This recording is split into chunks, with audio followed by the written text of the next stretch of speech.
This is week 4 of the winter trimester, and Monday we didn't have a model, so we all took a field trip to the Art Institute, which was really fun. I'm glad we did that. That was a good time.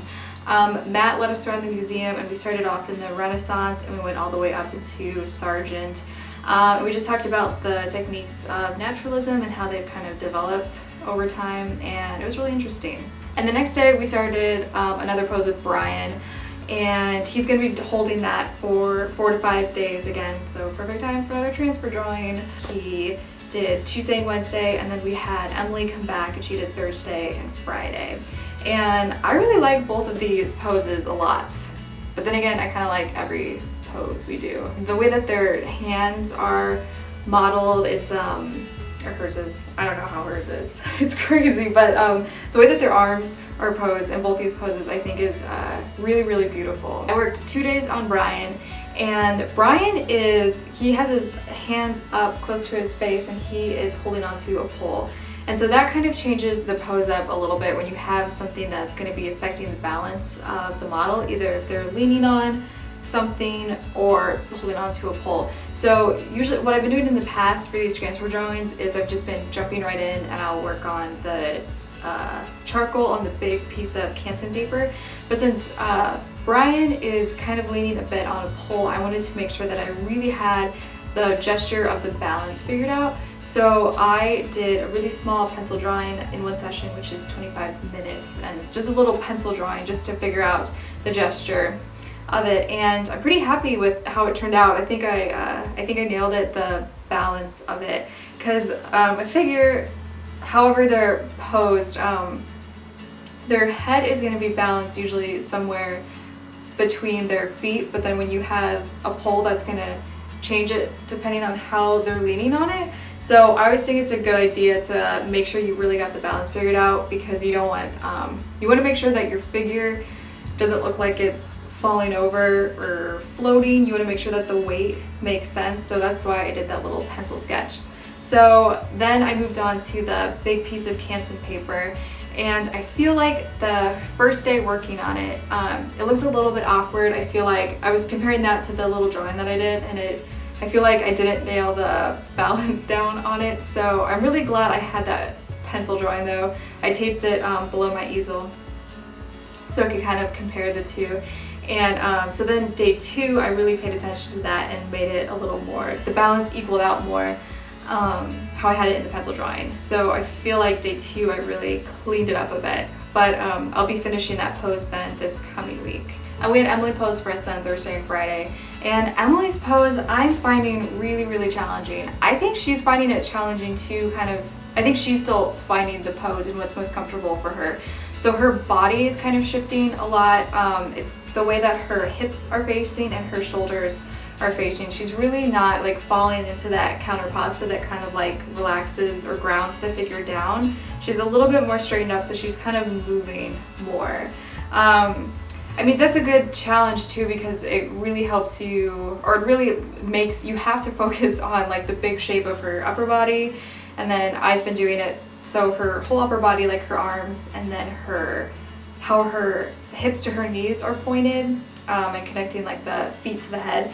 And so taking all of those big shapes and making sure that whatever pose she's in, you kind of chase it and follow it, but you're relating all those big places, so you make sure that the pose that you capture is a pose that adds up as a whole figure that would make sense. So because if you focus on the smaller areas, you might capture her in all these different poses that then don't add up into a pose that someone could naturally hold themselves into. So I've worked on this drawing for 3 days now, and it's pretty simplified for where I feel like I would have a drawing for 3 days, but like I said, you have to keep it simplified, because I'm just chasing it, trying to figure out where she's gonna land and make sure that mine's matching up with how a body would make sense too. So, but I think the interesting part is looking at the pictures that I've been taking on my phone. Here's Thursday and Friday, kind of back and forth, and yeah, I feel like I made a lot of progress then on Friday compared to the Thursday one. I feel like, and it was probably because I just had to keep going back and back and back and simplifying the figure and just keep changing like the big planes of the figure, but I feel like I really captured her body type with how she has been falling into a pose. And I feel like it's really really a lot like Emily too, not just like a figure that kind of looks like Emily that's holding the pose. So that's good. I'm getting happier now with how this drawing is turning out. And then the cast of the foot painting that I've been working on. This one, this last week I've been really working hard to resolve the painting, and I tried to finish it. I don't know if it's finished or not. I'm finding it really challenging to be subtle with paint. I felt, well, plaster, to make it look like plaster has just a lot of subtle transitions between the different shapes that make up the cast, like the planes or like the indents in the plaster, and I'm finding it really hard to get this with paint. It's either kind of obliterating everything and then you can't see the transitions because you were too subtle, and then it looks like the form isn't turning, or it comes up looking too choppy and not making sense because it's too contrasted in areas. And also with this style of direct painting, it's painting wet into wet, meaning that if you want to fix something for a passage, you sometimes have to destroy it to see if you can make it better with another pass over it. And as I'm getting closer to finishing this painting, I can tell that I'm getting more hesitant with correcting the painting, because you risk destroying it and not getting it better. So I'm kind of leaving passages that are pretty good, but I also don't want to do that either, because you don't want to end up, or I don't want to end up with a painting that's pretty good. I'd rather end up with a great painting.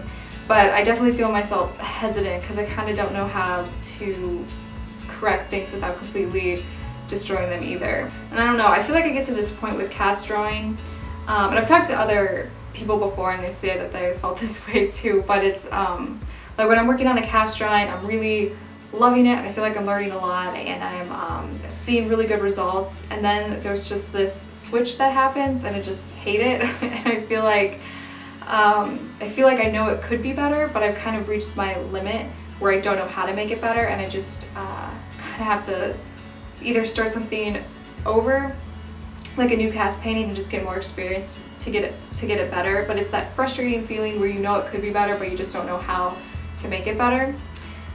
And I feel like with this foot cast, it was last Friday, I was working on it and then I took a step back to look at it and it's like that switch happened. I was like, whoa, I hate it.